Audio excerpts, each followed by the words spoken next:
Ayun, at magandang gabi mga guys, no? At pasok na tayo ng trabaho ngayon. Puyatan na naman to.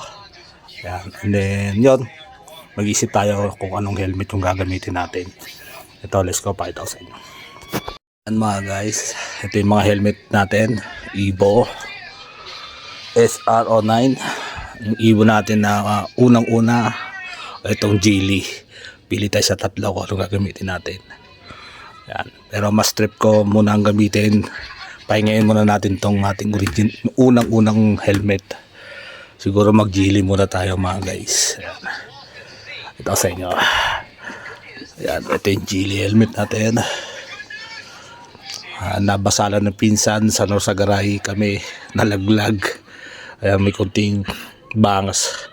Buti yung visor lang mga guys. Ayan. Ito pa oh. Nabagsak ni Insan Cabo, pero ayos lang, ganun talaga, kasama yan sa buhay. Ito yung gagamitin natin ngayong helmet. Ayan, at papasok na tayong trabaho mga guys. Yan mga guys, ito yung Infinix Geely helmet na ito gagamitin natin ngayon pagpasok ng trabaho. Tagay muna natin itong ating si Evo. Yan, sukat natin. Ito siya, pogi, di ba? Yan.